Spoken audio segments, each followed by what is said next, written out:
Happy Tuesday. Christy, Diana, Jeremy, awesome. Biddy, happy to have you here today. Hi, Courtney. And then Juliana and Kathleen. I think I don't recognize those names, but if you've been here before, welcome back. So just in case, everyone remember we have a little chat at the bottom of our screen. I'm sure we're all Zoom pros at this point.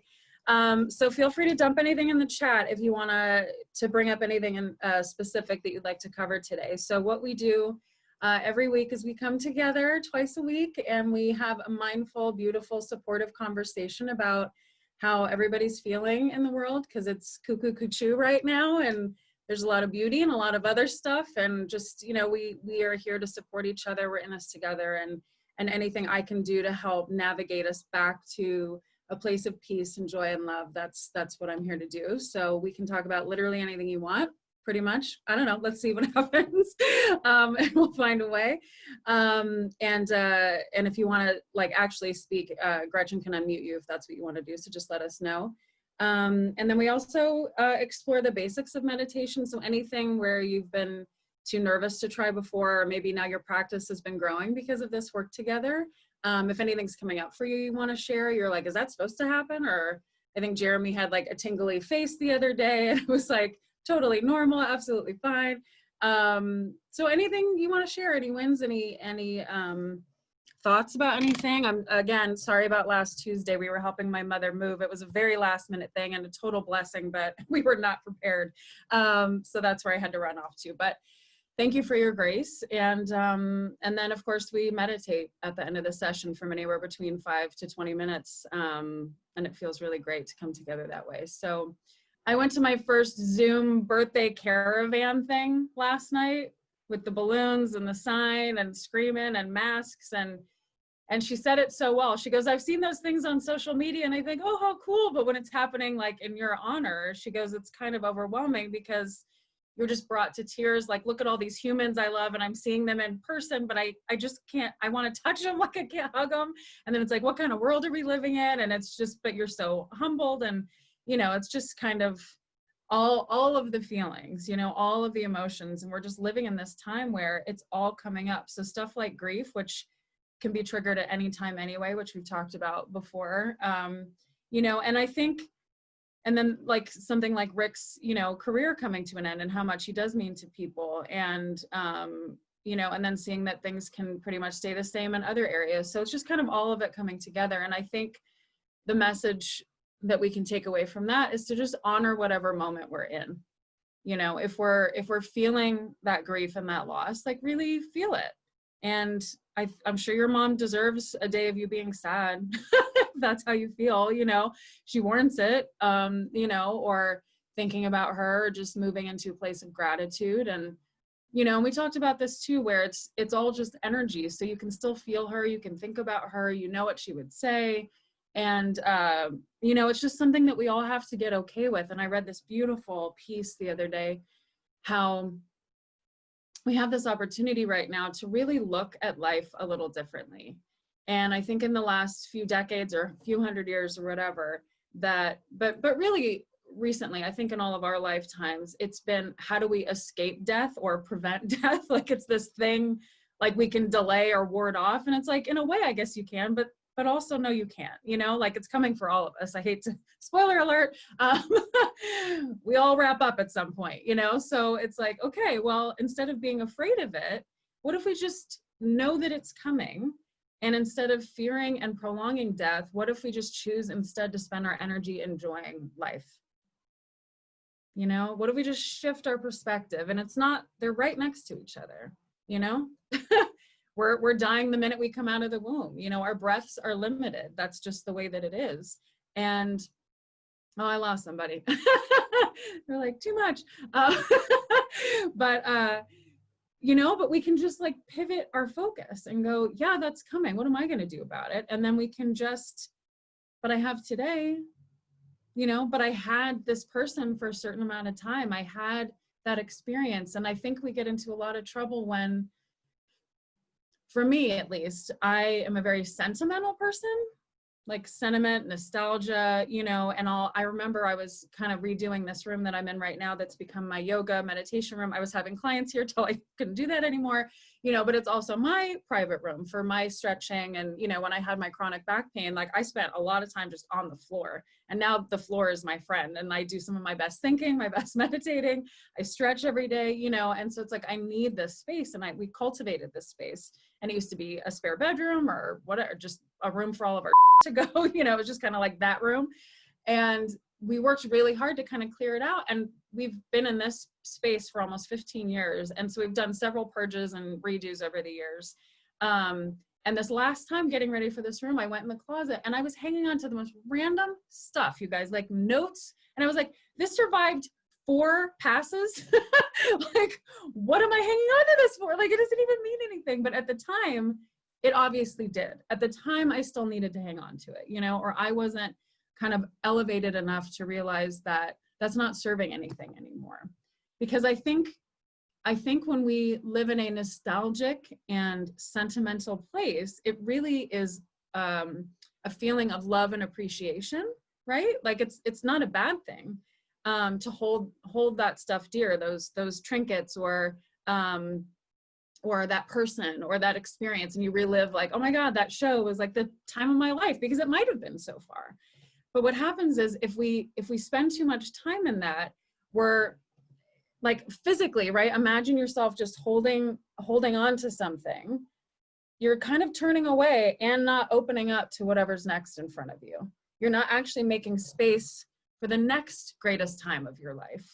Because I think we're going to have several. I think we can have several loves of our life. I think we can have several mind-blowing friendships. I think we can have several shows that just light us up as a performer, and conversations at 2 a.m. in a parking lot with somebody that's just magic, or a fun gaming session or something, or reading a book that expands our, like, there's so much life ready to just come at us, you know, and not just scary, crazy, bad stuff. Like, there's so much goodness just right here in this moment. And if we're being too sentimental, that is also coming from a place of fear. Because I think, for me at least, the reason I was holding on to that sentiment, the reason I was coveting it in a way, was because deep down I was afraid I wouldn't have anything that good again. Does that resonate with anybody? Like, you just think, well, maybe that's all I got dealt. You know, like, maybe that was it. Maybe that was my big show. Maybe that was my big love. Maybe that was my amazing whatever. And I just don't think that's true anymore, from my experience. I don't think that's the way that it is. The minute my therapist said this to me, again, I'm talking about him again, sorry guys, after my dad died and I was learning how to grieve, she goes, well, you know, every time we lose something, we're actually making space for something else. And I wanted to punch her in the face. I was like, how dare you? Like, I'd rather have my dad. Thank you. But she was right. You know, it's like, it made space. Here's what it really did. And this is very personal, but here you go. My dad was like the rock in our family, and not like in a tough dude way, because he was not tough at all. Gretchen, I don't know if you remember him. He was like the most beautiful, artsy fartsy, like hippie dude. My name's Miracle. Okay. It's real. Like, that was him. Afro, the sweetest human being, magic, and super chill, you know, and just awesome.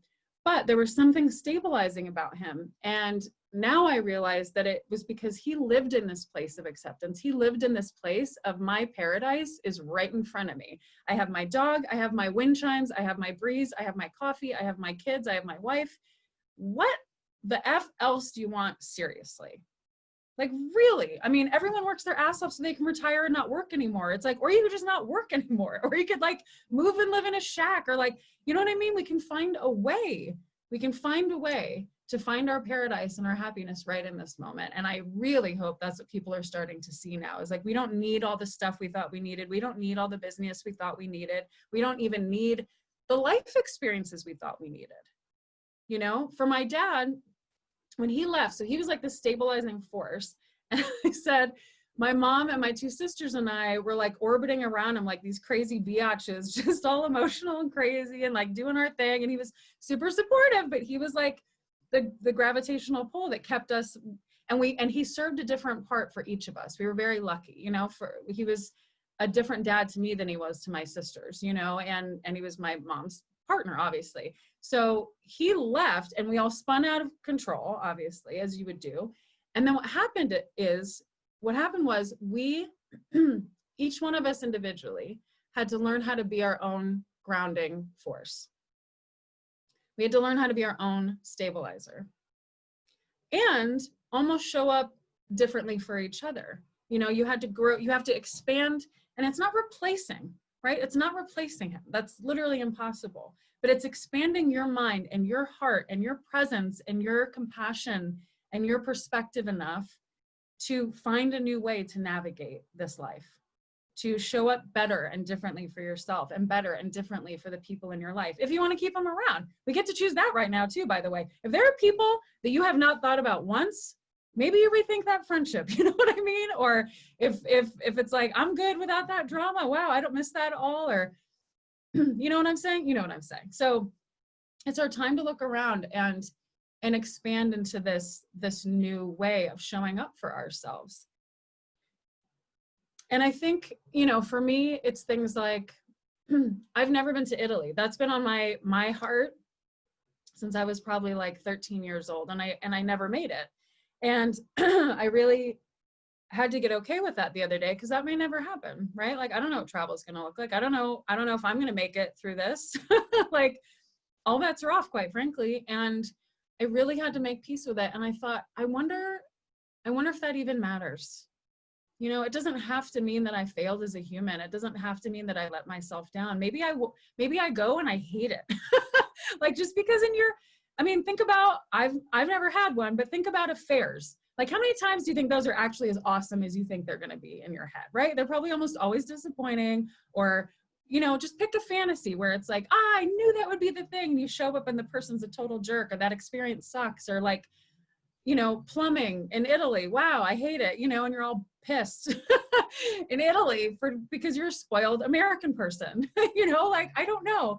So what is wrong, especially because we're all creative people here, what is wrong with just living in your dreams, like having dreams for dreams' sake? What's wrong with that? Why not? That's what books are for. We can't have every human experience, guys. That's why we go see plays and movies and watch TV shows and read books, because all of you are having a version of life that I will never know. But what a cool thing that you can write a song about it, and then I have a glimpse into what your experience of this life is like. I mean, it's so neat. And we don't have to check all the boxes. We don't have to do all the things, because ultimately, when you get to a place like that, when you go on vacation, you work your ass off for 9 months to have 1 week in Maui. It's like, wouldn't you rather like be happy on your couch? Like, find a way to bring Maui to you?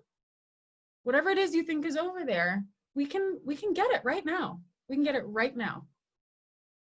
You know, through gratitude, through presence, and it's available. And I really, really, really hope that in this time we all find a way to do that for ourselves, because I think that's the way out. Honestly, I think that's the way for us to kind of come out of this, not just surviving, but thriving as a community and as a people. And I think, like Jeremy was expressing, if we just honor the moment we're in, then we can move through it. Because not everything has to mean everything. Right? I can have a rough Tuesday, and then I'm like, well, shit, that was a rough day. And then I go to bed. I'm like, good job, Mira, you did the best you could. Hope it's better tomorrow. And you move on. And sometimes it's months of hard, you know, or years of hard. And I get it. But if you're waking up, if you're still here, there's still more life to be lived, period. Yeah. Okay, beautiful. Thank you. Let's see. Yeah. It's not silly. Self-love, dudes. We're the ones we came in with. We're the ones we're going out with. That's it. We're the only guaranteed relationship in our life, okay? That's forever. This is forever. So the hugs, did we do this last week? We miss hugging each other, right? We miss touching. So you just hug yourself and you close your eyes and you think of whoever you wish you were hugging and you just hold them in your heart. And it's like, man, you're such a good hugger. So good. So good. I love that you got yourself flowers. I love that you wrote yourself a letter.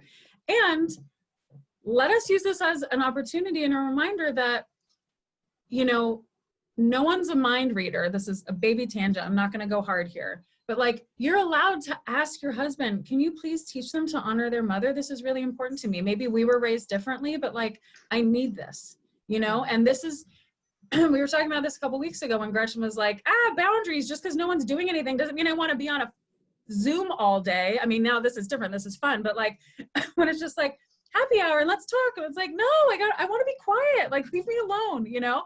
And you have to give our loving no's, you know, out of, it doesn't have to be combative. It's just a loving no, right? No, thank you. Or this is what I need. So we can learn now in this space as well to ask for what we need and say, this, I'm having a hard time. Can you get on the phone with me? Or like, I really want to feel honored on Mother's Day, and saying it's actually more important to me than my birthday. Would you do me a favor and help me with these kids and like teach them to honor their mother? Because, and then you can flip it, and it's a teaching example. If either one of them decides they want to be with a woman someday, because I know you have a son and a daughter, so if either one decides they want to go that way, don't you want them to treat fellow women with respect? And right? I mean, it's an opportunity, and you deserve it, of course. But if any of you have heard of the 4 agreements or haven't, please find it. It's this big and it's dope. And one of the 4 agreements is don't take anything personally, and it will save your life. So I'm gonna leave that there. It's called the 4 agreements. It's awesome. But Diana, I just really need to commend you. I know that day was hard for you, and I just love it. I love the letter and the flowers, and that's what it's all about. And then these, all of these.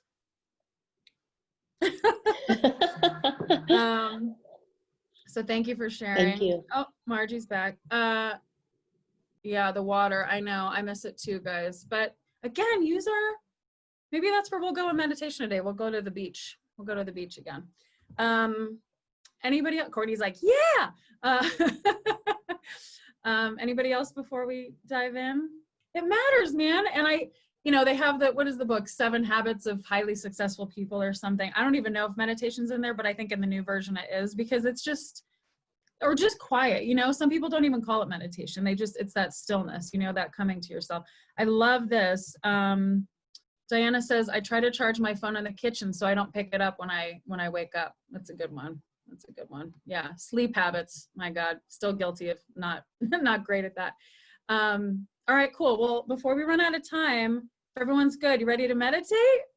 Yeah. Okay. So I'm going to hook up my music. You know the drill. You're all muted, so you can make all the fun breathing noises you want. I will keep an eye on, and you guys are great at this. Sometimes my internet just craps out for no reason at all. And then I come right back in. So if that happens and the sound goes away, just stick with it and I will get back to you as soon as I can. So good job there, and maybe we won't have that problem today. Okay, so get seated, close your eyes, shoulders down and back. We covered a lot of stuff today, and that's awesome, and that makes me happy, and I feel very grateful for this group. So what I want to say is, we're going to take a few moments here at the top as I get my music set up to just breathe. So again, if you're kind of new with us, close your eyes, your shoulders are down and back. So if you need to roll out your neck a couple times, go ahead and do that. And just get situated so you're sit in a way where your back feels supported.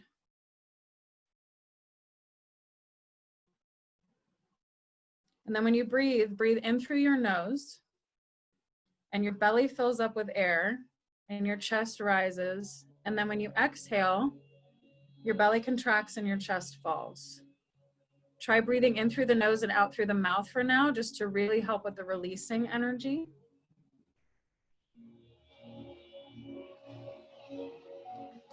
Maybe unclench your jaw if you, grind or clench at night. Maybe kind of massage your jaw out if you need. I've definitely been guilty of that as well.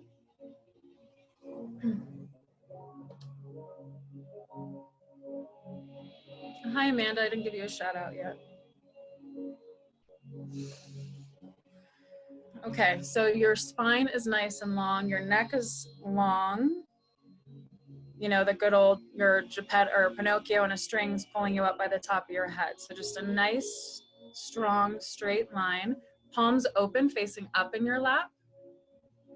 And just let your belly hang out. I know we're taught to, suck in and blah, blah, blah, core, all that, but like let it hang so you can breathe into it and really think about creating space in your body right now.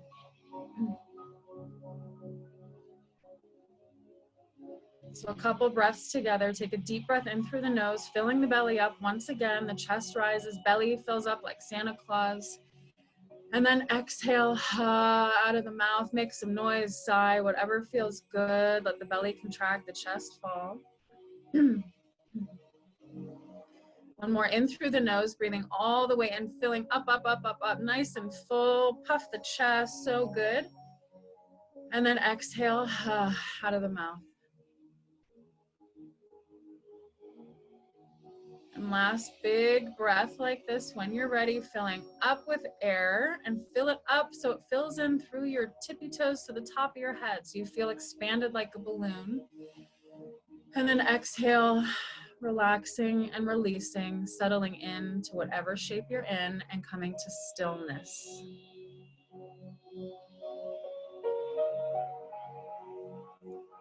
My friends, we've been at this for a while, so I urge you to really try to be still today. Keep those eyes closed. Release any desire or need to fidget or readjust. Land in a place that feels good. And then just let everything else be okay. Let the noises be okay, the sensations be okay, the external sounds be okay. Listen to my voice, your own breath, the music. Keep coming back to this moment and arrive in stillness.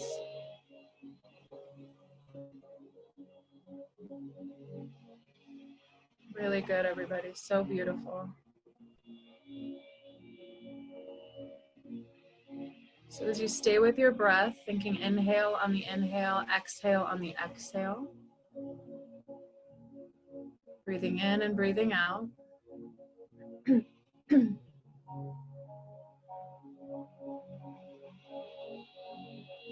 I said we'd go to the beach today, so that's what we're gonna do. So think of your favorite piece of water. If it's not a beach, maybe you like a lake or a pond, or if you wanna be near the ocean, go there now in your mind. Your favorite spot.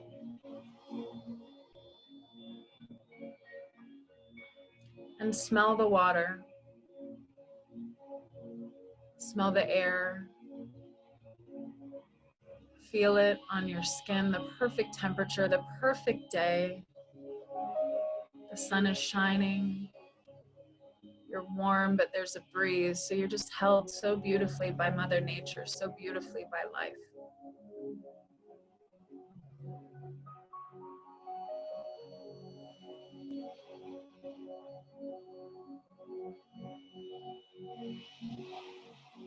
Whether it's gentle waves crashing or just the breeze, ripples in the water.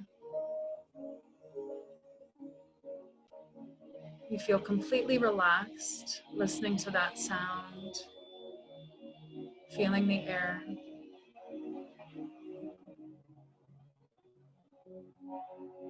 Thinking, oh, good, I can relax, so good, I'm here. I can just settle, I can just be.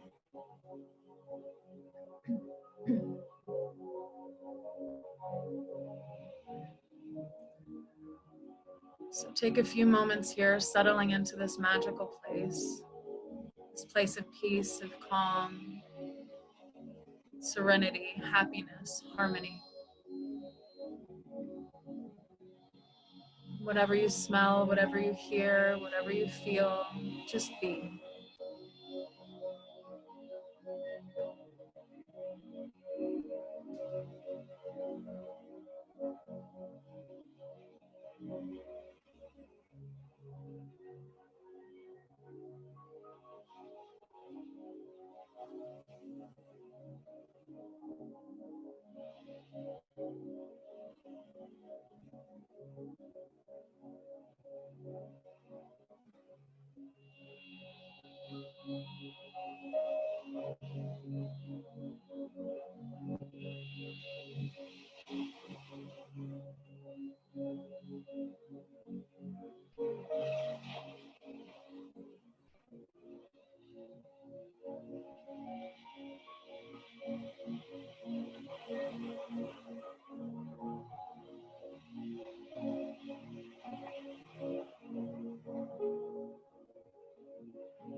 So in this relaxed, beautiful state, imagine yourself expanding even more. Just relaxing and releasing, having so much space, so much capacity in your mind, in your heart, in your soul, in your spirit, in your body, space for all of it, for all of life. Knowing that it is happening for you, that everything is a gift, a lesson, an opportunity. But underneath all of it is this peace and this love and this knowing, this expanse where we're all connected and all okay.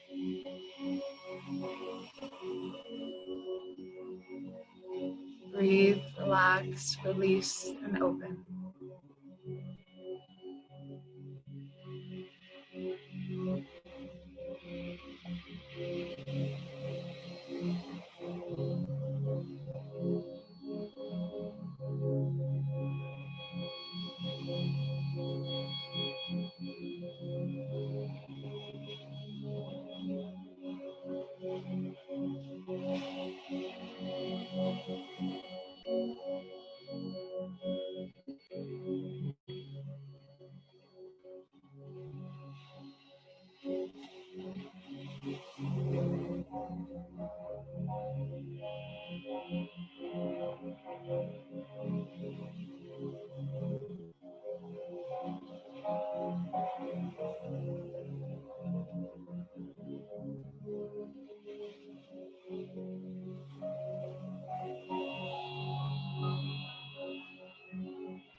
These next few moments, keep looking around, being fully present wherever you are, taking in whatever you feel, whatever you see, whatever you hear, whatever you smell. Know that this place and this space is always available to you. In your mind's eye, in your heart pocket, Simply by closing your eyes and taking a breath, you can come to this place of stillness, of openness.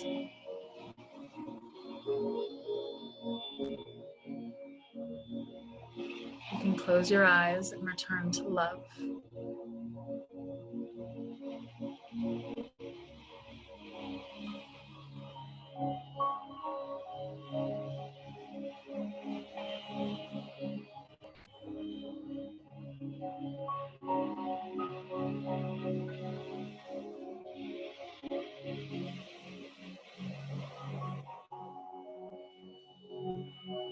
So 3 more deep breaths here, taking it all in, breathing in the goodness, the space you've created, the peace you've found, the love that always exists.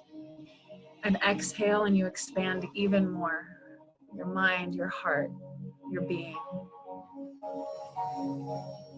Breathing in, filling up, taking it all in, having it radiate through your entire body.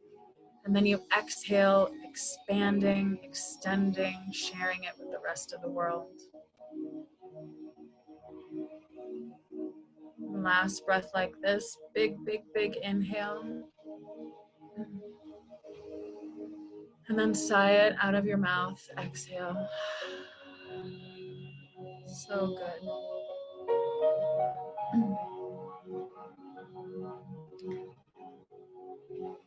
Place your hands on your heart.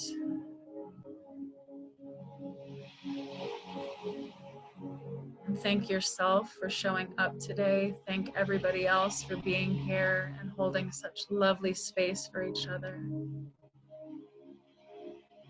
This is a beautiful thing we're creating together, and it is my pleasure to be here. Know that it's a good day for a good day. Gently open your eyes whenever you're ready.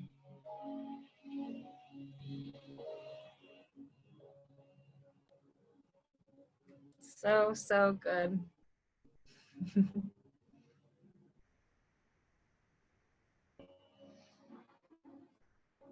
I thought I lost Courtney and Diana. She just laid down. Sorry, motherhood called. It's okay. I got a barking dog. That's why we're muted. I got a woe from Dutch. Good, I'll take it. You guys and Brittany. Yay. Thank you so much, everybody. My absolute pleasure to be here. Have a great